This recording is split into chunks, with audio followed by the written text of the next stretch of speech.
ನಮಸ್ಕಾರ, ನಾನು ದೀಕ್ಷಾ Bangera. ಆಸ್ತ್ರಾ groups present ಸುದ್ದಿಗೊಂದು ಗುದ್ದು ನೇರ ಪ್ರಸಾರ ಕಾರ್ಯಕ್ರಮಕ್ಕೆ ಸ್ವಾಗತ. Powered by Mukund MGM reality, ಸಹ ಪ್ರಾಯೋಜಕರಾಗಿ BDG ಎಂಟರ್ಪ್ರೈಸಸ್, ಮಾಸ್ಟರ್ ಪ್ಲಾನರಿ ಗ್ರೂಪ್ಸ್. ಇವತ್ತಿನ ಸುದ್ದಿಗೊಂದು ಗುದ್ದುವಿನ ವಿಚಾರ ಸ್ವಚ್ಛತಾ ರ್ಯಾಂಕಿಂಗ್ ಮಂಗಳೂರಿಗೆ ಹಿನ್ನಡೆ. ಕೇಂದ್ರ ವಸತಿ ಮತ್ತು ನಗರ ವ್ಯವಹಾರಗಳ ಸಚಿವಾಲಯವು ಸ್ಥಳೀಯ ಸಂಸ್ಥೆಗಳಿಗೆ ನಡೆಸಿದ ಸ್ವಚ್ಛ ಸರ್ವೇಕ್ಷಣಾ ರ್ಯಾಂಕಿಂಗ್ನಲ್ಲಿ ಮಂಗಳೂರು ಮಹಾನಗರ ಪಾಲಿಕೆಗೆ ಭಾರಿ ಹಿನ್ನಡೆಯಾಗಿದೆ. 2023ರ ಸಮೀಕ್ಷೆಯಲ್ಲಿ ನಗರಕ್ಕೆ ರಾಜ್ಯ ಮಟ್ಟದಲ್ಲಿ 9ನೇ ಸ್ಥಾನ ಸಿಕ್ಕಿದ್ದರೆ ಈ ಬಾರಿ 25ನೇ ಸ್ಥಾನಕ್ಕೆ ಕುಸಿದಿದೆ. ರಾಷ್ಟ್ರ ಮಟ್ಟದಲ್ಲಿ 86ನೇ ರ್ಯಾಂಕಿಂಗ್ಗೆ ತೃಪ್ತಿಪಟ್ಟಿದೆ. ಇದರ ಬಗ್ಗೆ ಒಂದು ವರದಿ ಇದೆ, ನೋಡೋಣ. ಕೇಂದ್ರ ವಸತಿ ಮತ್ತು ನಗರ ವ್ಯವಹಾರಗಳ ಸಚಿವಾಲಯವು ಸ್ಥಳೀಯ ಸಂಸ್ಥೆಗಳಿಗೆ ನಡೆಸಿದ ಸ್ವಚ್ಛ ಸರ್ವೇಕ್ಷಣಾ ರ್ಯಾಂಕಿಂಗ್ನಲ್ಲಿ ಮಂಗಳೂರು ಮಹಾನಗರ ಪಾಲಿಕೆಗೆ ಭಾರಿ ಹಿನ್ನಡೆಯಾಗಿದೆ. 2023ರ ಸಮೀಕ್ಷೆಯಲ್ಲಿ ನಗರಕ್ಕೆ ರಾಜ್ಯ ಮಟ್ಟದಲ್ಲಿ 9ನೇ ಸ್ಥಾನ ಸಿಕ್ಕಿದ್ದರೆ ಈ ಬಾರಿ 25ನೇ ಸ್ಥಾನಕ್ಕೆ ಕುಸಿದಿದೆ. ರಾಷ್ಟ್ರ ಮಟ್ಟದಲ್ಲಿ 86ನೇ ರ್ಯಾಂಕಿಂಗ್ಗೆ ತೃಪ್ತಿಪಟ್ಟಿದೆ. ಸ್ವಚ್ಛ ಸರ್ವೇಕ್ಷಣೆ 2024-25ಕ್ಕೆ ರಾಜ್ಯದ ನಗರ ಸ್ಥಳೀಯ ಸಂಸ್ಥೆಗಳು ಸ್ಪರ್ಧಿಸಿದ್ದು, ನಗರದಲ್ಲಿ ಸರಿಯಾಗಿ ಅನುಷ್ಠಾನಗೊಳ್ಳದ ತ್ಯಾಜ್ಯ ನಿರ್ವಹಣೆ, ಸ್ವಚ್ಛತೆ ಇರದಿರುವುದು, ಸಿಟಿಯಲ್ಲಿ ಡಂಪಿಂಗ್ ಪ್ರದೇಶವು ಹೆಚ್ಚಾಗುತ್ತಿದ್ದು, ಈ ಕಾರಣವು ರ್ಯಾಂಕಿಂಗ್ನಲ್ಲಿ ಹಿನ್ನಡೆಯಾಗಿದೆ. ಜನವಸತಿ ಪ್ರದೇಶದ ಸ್ವಚ್ಛತೆ, ಮಾರುಕಟ್ಟೆ ಪ್ರದೇಶದಲ್ಲಿನ ಸ್ವಚ್ಛತೆ, ನೀರಿನ ಮೂಲಗಳ ಸ್ವಚ್ಛತೆಗೆ ಶೇಕಡಾ ಫಲ ನೀಡಲಿಲ್ಲ. ಸ್ವಚ್ಛ ಸರ್ವೇಕ್ಷಣೆಗೆ ಸಂಬಂಧಿಸಿ ಕೇಂದ್ರ ಸರ್ಕಾರದ ವಿವಿಧ ಹಂತದ ಸರ್ವೆಯನ್ನು ಈ ಹಿಂದೆ ನಗರ ಎದುರಿಸಿತ್ತು. ಕಳೆದ ಕೆಲವು ವರ್ಷಗಳ ಹಿಂದೆ ಪಚ್ಚನಾಡಿಯಲ್ಲಿ ನಡೆದ ತ್ಯಾಜ್ಯ ದುರಂತವು ಸ್ವಚ್ಛ ಸರ್ವೇಕ್ಷಣೆಯಲ್ಲಿ ನಿರೀಕ್ಷಿತ ರ್ಯಾಂಕಿಂಗ್ ಬರದಿರಲು ಕಾರಣ. ಈ ಪಾರಂಪರಿಕ ತ್ಯಾಜ್ಯ ಹಲವು ವರ್ಷಗಳಿಂದ ಅಲ್ಲೇ ರಾಶಿ ಹಾಕಲಾಗಿದೆ. ಬಯೋಮೈನಿಂಗ್ ವ್ಯವಸ್ಥೆಯನ್ನು ಕೆಲ ವರ್ಷಗಳ ಹಿಂದೆ ಪರಿಚಯಿಸಲಾದರೂ ಇನ್ನೂ ನಿರೀಕ್ಷಿತ ವೇಗ ದೊರಕಿಲ್ಲ. ಇದರಿಂದಾಗಿ ಬೆಟ್ಟದಂತೆ ರಾಶಿ ಹಾಕಲಾದ ತ್ಯಾಜ್ಯ ಸ್ವಚ್ಛತೆಗೆ ಹಿನ್ನಡೆ ಕಂಡಿದೆ. ಬೆಳೆಯುತ್ತಿರುವ ಮಂಗಳೂರು ನಗರದಲ್ಲಿ ತ್ಯಾಜ್ಯ ನಿರ್ವಹಣೆಯು ಬಹುದೊಡ್ಡ ಸಮಸ್ಯೆಯಾಗಿದೆ. ಅದನ್ನು ಸಮರ್ಪಕವಾಗಿ ನಿರ್ವಹಿಸದೇ ಇದ್ದರೆ ಸ್ವಚ್ಛತೆ ಕಾಪಾಡುವಲ್ಲಿಯೂ ಮಂಗಳೂರು ನಗರ ರ್ಯಾಂಕಿಂಗ್ನಲ್ಲಿ ಹಿನ್ನಡೆ ಕಾಯ್ದುಕೊಳ್ಳಬೇಕಾದ ಪರಿಸ್ಥಿತಿ ಎದುರಾಗುತ್ತದೆ. ಮುಂದಿನ ಸ್ಪರ್ಧೆಗೆ ಈಗಿನಿಂದಲೇ ತಯಾರಿ ಮಾಡುತ್ತಾರಾ ಎಂಬುದನ್ನು ಕಾದು ನೋಡಬೇಕಿದೆ.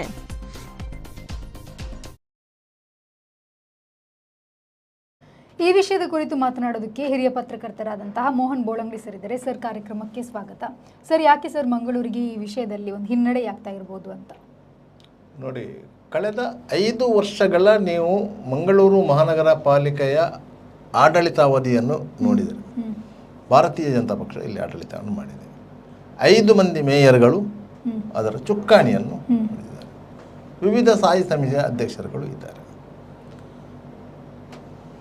ಇವರ ಮೂಲ ಗಮನ ಎಲ್ಲಿತ್ತು ಅಂತ ಹೇಳಿದರೆ, ಈ ಸ್ವಚ್ಛತೆಯ ಬಗ್ಗೆ ಅವರ ಗಮನ ಇರಲಿಲ್ಲ. ಅವರವರ ವಾರ್ಡ್ನಲ್ಲಿ ಏನು ಕುಂದುಕೊರತೆಗಳನ್ನು ಯಾರಾದರೂ ಹೇಳಿದರೆ ಅದನ್ನು ಪರಿಹರಿಸುವ ಮಟ್ಟಿನಲ್ಲಿ ಇತ್ತೇ ಹೊರತು ಸಮಗ್ರವಾಗಿ ಮಂಗಳೂರು ನಗರ ಒಂದು ಸ್ವಚ್ಛ ನಗರ ಆಗಬೇಕು ಮತ್ತು ಸ್ವಚ್ಛತೆಯಲ್ಲಿ ನಾವು ಸರಿಯಾದ ರೀತಿಯಲ್ಲಿ ಕಾರ್ಯೋನ್ಮುಖರಾಗಬೇಕು ಎನ್ನುವಂಥ ಇಚ್ಛಾಶಕ್ತಿ ಯಾರಿಗೂ ಇದ್ದಂತೆ ಇರಲಿಲ್ಲ. ಆದ್ದರಿಂದ ಒಂದು ಕಾಂಟ್ರಾಕ್ಟ್ ಕೊಟ್ಟಿದ್ದೇವೆ, ಆ ಕಾಂಟ್ರಾಕ್ಟರ್ ಪರ ರೀತಿಯಲ್ಲಿ ಅದು ಕೆಲಸ ಆಗ್ತಾ ಇದೆ. ಕಸ ವಿಲೇವಾರಿ ಆಗ್ತಾ ಇದೆ. ದಿನನಿತ್ಯ ಹಸೆ ಕಸ ಮನೆಯಿಂದ ಕೊಂಡೋಗ್ತಾರೆ, ವಾರಕ್ಕೊಮ್ಮೆ ಒಣ ಕಸ ಕೊಂಡೋಗ್ತಾರೆ. ಅದನ್ನು ಕೊಂಡೋಗಿ ಪಚ್ಚನಾಡಿಯ ಡಂಪಿಂಗ್ ಯಾರ್ಡಿಗೆ ಹಾಕ್ತಾರೆ. ಅಲ್ಲಿ ಆ ಕಸವನ್ನು ಸಂಸ್ಕರಿಸುವಂಥ ಕೆಲಸಗಳು ಆಗ್ತಾ ಇದೆ. ಈ ರೀತಿಯಾಗಿ ಅವರು ಬೆಚ್ಚನೆ ಕಂಬಳಿ ಒದ್ದು ಮಲಗಿದ್ದಂಥ ಪರಿಣಾಮ, ಆ ಬಗ್ಗೆ ಸಮೀಕ್ಷೆ ನಡೆಸಿದಂತಹ ಕೇಂದ್ರ ಸರ್ಕಾರದ ಒಂದು ಏಜೆನ್ಸಿ ಕೇವಲ ಮಂಗಳೂರು ಅಂತ ಒಂದು ನಗರವನ್ನು ಮಾಡಲಿಲ್ಲ, ಎಲ್ಲ ನಗರಗಳಲ್ಲೂ ಅವರು ಸಮೀಕ್ಷೆ ಮಾಡಿದ್ದಾರೆ. ಅದರಲ್ಲಿ ಕಳೆದ ವರ್ಷ ಏನು ರ್ಯಾಂಕಿಂಗ್ ಬಂದಿತ್ತು, ಆ ರ್ಯಾಂಕಿಂಗ್ ನೇರವಾಗಿ 27ನೇ ಸ್ಥಾನಕ್ಕೆ ಕುಸಿದೆ. ಇದು ರಾಜ್ಯ ಮಟ್ಟದಲ್ಲಿ ಅಂತ ಹೇಳಿದ್ರು. ರಾಜ್ಯ ಮಟ್ಟದಲ್ಲಿ 27ನೇ ಸ್ಥಾನಕ್ಕೆ ಕುಸಿದೆ. ರಾಷ್ಟ್ರ ಮಟ್ಟದಲ್ಲಿ ಬೇರೆ ಸಂಖ್ಯೆ ಇದೆ. ಆದ್ದರಿಂದ ನಾವು ಯಾವುದನ್ನು ಮುಖ್ಯವಾಗಿ ನಿರ್ವಹಿಸಬೇಕಿತ್ತ ಅದನ್ನೇ ಸರಿಯಾಗಿ ನಿರ್ವಹಿಸಿಲ್ಲ. ಈ ರ್ಯಾಂಕಿಂಗ್ ಸಿಸ್ಟಮ್ ಪಟ್ಟಿ ಬಂದಾಗ ಮಂಗಳೂರು ಮಹಾನಗರ ಪಾಲಿಕೆಯಲ್ಲಿ ಆಡಳಿತಾಧಿಕಾರಿಯ ವ್ಯವಸ್ಥೆ ಇರುವಂಥದ್ದು. ಯಾಕಂದರೆ ಚುನಾಯಿತ ಜನಪ್ರತಿನಿಧಿಗಳ ಅವಧಿ ಮುಗಿದಿದೆ. ಈಗ ಅದನ್ನು ನಾವು ಅವರ ತಲೆಗೆ, ಆಡಳಿತಾಧಿಕಾರಿಯ ತಲೆಗೆ ಹಾಕುವಂಥ ಪ್ರಯತ್ನ ಇಲ್ಲ. ಯಾಕಂತ ಹೇಳಿದರೆ ಇದು ಸಮೀಕ್ಷೆ ಆಗಿರುವುದು ಭಾರತೀಯ ಜನತಾ ಪಕ್ಷ ಅಧಿಕಾರದಲ್ಲಿದ್ದಂಥ ಸಂದರ್ಭದಲ್ಲಿ. ಓಕೆ. ಆ ಸಂದರ್ಭದಲ್ಲಿ ಆದಂತಹ ಸಮೀಕ್ಷೆಯಲ್ಲಿ ನಮ್ಮ ಮಹಾನಗರ ಪಾಲಿಕೆಗೆ ಈ ರ್ಯಾಂಕಿಂಗ್ ಸಿಕ್ಕಿರುವಂಥದ್ದು. ಯಾಕೆ ಈ ರೀತಿ ಆಯಿತು ಅಂತ ಕೇಳಿದರೆ, ನಮ್ಮಲ್ಲಿ ಜನರನ್ನು ಸ್ವಚ್ಛ ಭಾರತ ಕಡೆಗೆ ಎಳೆದುಕೊಂಡು ಹೋಗುವಂತಹ ಒಂದು ಪರಿಣಾಮಕಾರಿ ವ್ಯವಸ್ಥೆಯನ್ನು ನಾವು ರೂಪಿಸಲೇ ಇಲ್ಲ. ಸ್ವಚ್ಛ ಭಾರತ್ ಅಂತ ಹೇಳಿ ಕೇಂದ್ರ ಸರ್ಕಾರ ಏನೊಂದು ಯೋಜನೆಯನ್ನು ರೂಪಿಸಿತ್ತು, ಅಲ್ಲಿಂದ ನೀವು ಅದನ್ನು ಜನರನ್ನು ಆ ಬಗ್ಗೆ ಎಜುಕೇಟ್ ಮಾಡುವಂತಹ ಪ್ರಯತ್ನವನ್ನು ಮಾಡಲಿಲ್ಲ. ನಾವು ಸುರಿಗೆ ಮಾಡಿದ್ದು ಏನು ಗೊತ್ತಾ? ಅಲ್ಲಲ್ಲಿ ಇದ್ದ ಕಸದ ತೊಟ್ಟಿಗಳನ್ನು ಇತ್ತು ಕಸದ ತೊಟ್ಟಿಗಳಿತ್ತು. ಪ್ರತಿಯೊಂದು ಏರಿಯಾದಲ್ಲಿ 1-2 ಕಸದ ತೊಟ್ಟಿಗಳಿತ್ತು. ಎಲ್ಲರೂ ಹೋಗಿ ಕಸವನ್ನು ಅಲ್ಲಿಗೆ ಹಾಕ್ತಾ ಇದ್ರು.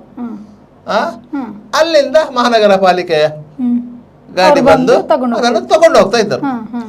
ಅದನ್ನು ಬಿಟ್ಟು ಸ್ವಚ್ಛ ಭಾರತ್ ಅಂತೇಳಿ ಮನೆ ಮನೆ ಕಸ ಸಂಗ್ರಹಣೆ ಅಂತ ಒಂದು ವ್ಯವಸ್ಥೆಯನ್ನು ಮಾಡಿ, ಅದು ಕೇಂದ್ರ ಸರ್ಕಾರವೇ ಮಾರ್ಗಸೂಚಿಯನ್ನು ಕೊಟ್ಟಿರೋದು. ಅದನ್ನು ಮಾಡಿದ್ರು. ಅದಕ್ಕೆ ಒಂದು ಕಾಂಟ್ರಾಕ್ಟ್ ಕೊಟ್ಟರು.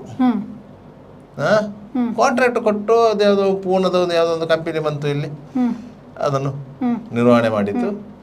ಅದು ಒಂದು ದಿವಸ ಮಾಡಿದರೆ ಮಾಡಿತ್ತು, ಒಂದು ದಿವಸ ಮಾಡದಿದ್ರೆ ಮಾಡಲಿಲ್ಲ. ಅವರಿಗೆ ಕೆಲಸಗಾರಿಗೆ ಸಂಬಳ ಕೊಡಲಿಲ್ಲ. ಈ ರೀತಿಯ ಸಮಸ್ಯೆಯಲ್ಲಿ ಅದು ಕೊಟ್ಟಾಯಿತು. ಮಹಾನಗರ ಪಾಲಿಕೆಯು ನಿಗದಿತವಾಗಿ ಅವರಿಗೆ ಪೇಮೆಂಟ್ ಮಾಡ್ತಾ ಇತ್ತು. ಅದರಲ್ಲಿ ಮಹಾನಗರ ಪಾಲಿಕೆಗೆ ಕೆಲವು ಮಂದಿಗೆ ಕಮಿಷನ್ ಬರ್ತಾ ಇತ್ತು ಅನ್ನೋಂಥ ಆರೋಪಗಳು ಇತ್ತು. ಆದ್ದರಿಂದಾಗಿ ಆ ವ್ಯವಸ್ಥೆಯನ್ನು ಮುಂದುವರ್ತಾ ಹೋಯಿತು. ನಿಮಗೆ ಈಗ ಮೊದಲ ಪರಿಸ್ಥಿತಿ ಇದ್ದಿದ್ರೆ ಯಾವುದು,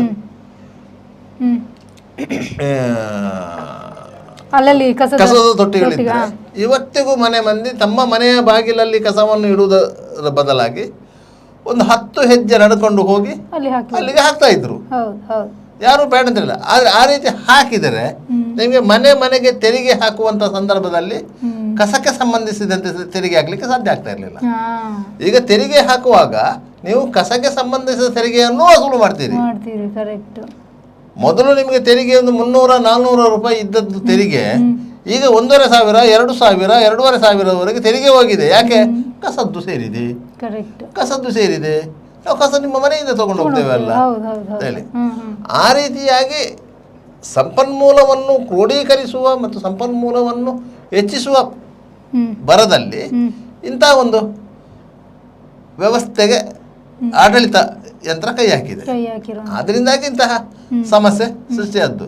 ಇವರು ಸ್ವಚ್ಛ ಭಾರತ್ ಮಿಷನ್ ಅಡಿಯಲ್ಲಿ ಮಹಾನಗರ ಪಾಲಿಕೆಗೆ ಬೇರೆಯದೇ ಆದ ಅನುದಾನ ಬರ್ತದೆ. ಆ ಅನುದಾನವನ್ನು ಇವರು ಬೇರೆ ಬೇರೆ ಕಾರಣಗಳಿಗೆ ಸ್ವಚ್ಛ ಭಾರತ್ ಮಿಷನ್ ಅಲ್ಲಿ ಅನುದಾನ ಮಾಡುವುದಿಲ್ಲ.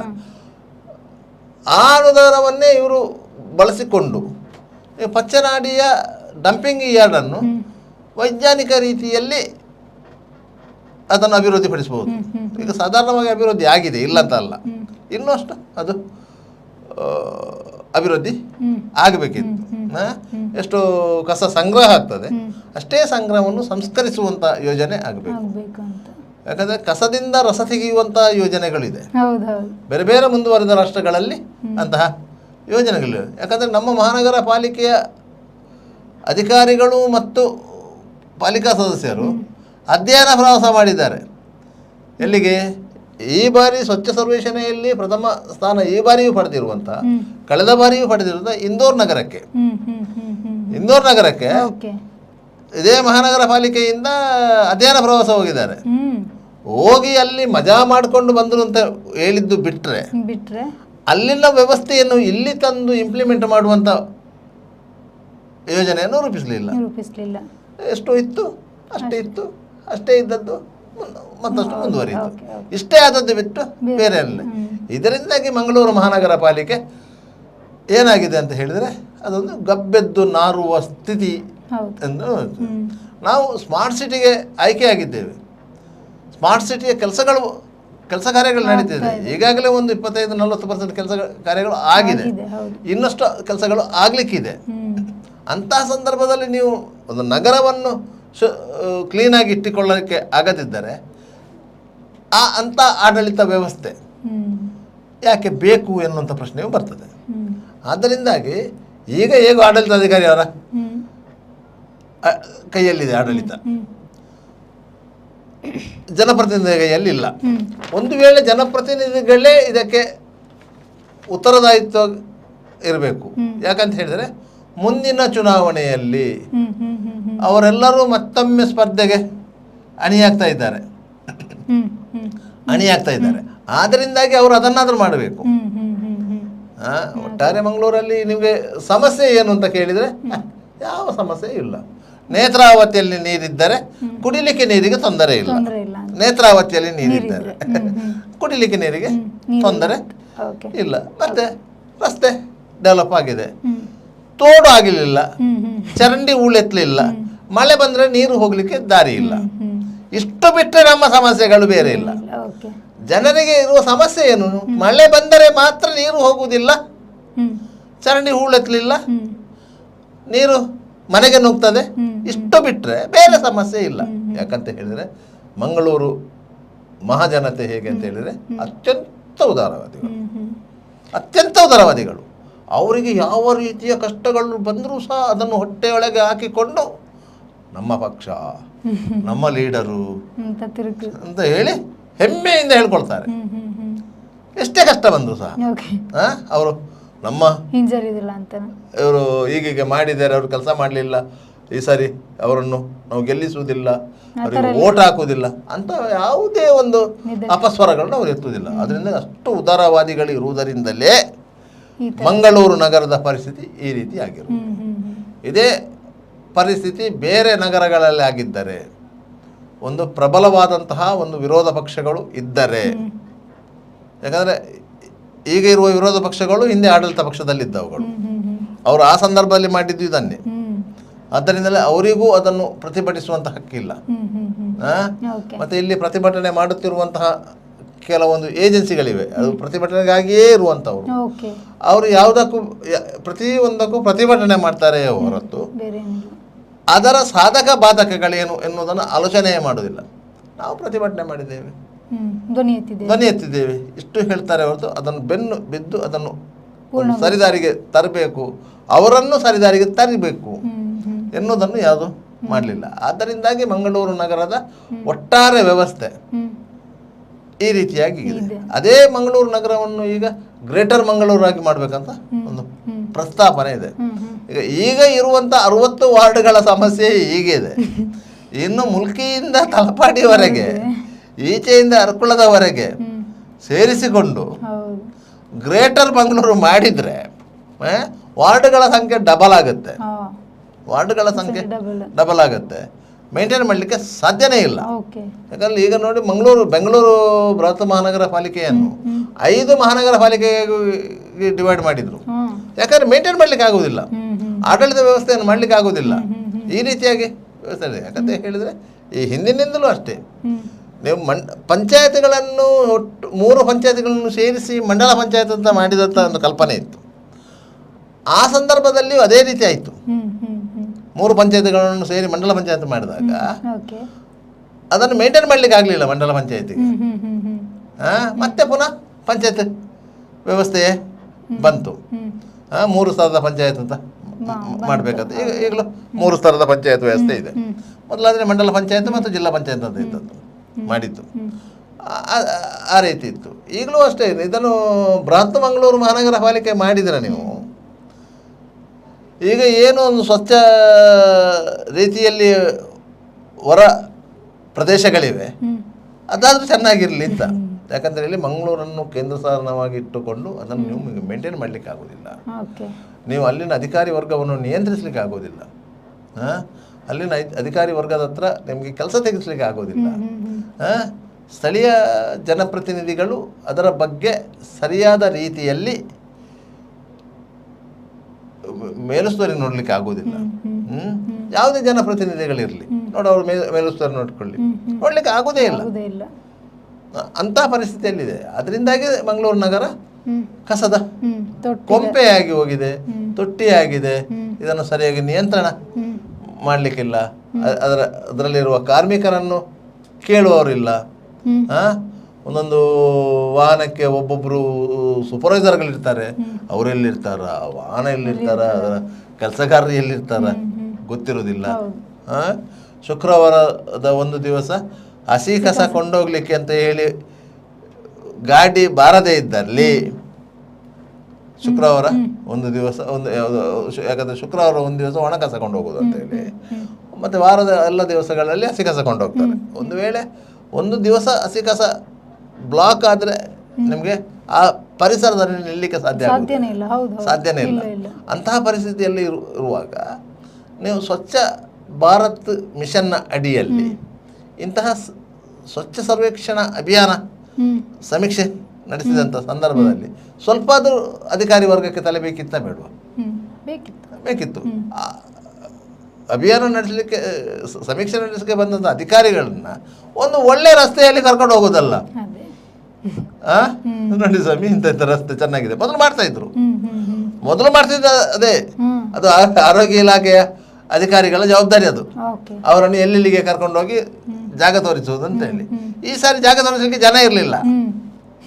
ಆದ್ರಿಂದ ಅವರು ಎಲ್ಲಿಗೆ ಹೋಗ್ಬೇಕು ಅಲ್ಲೆಲ್ಲಿಗೆ ಹೋಗಿದ್ದಾರೆ, ಎಲ್ಲವನ್ನು ನೋಡಿಕೊಂಡು ಹೋಗಿದ್ದಾರೆ. ಒಂದು.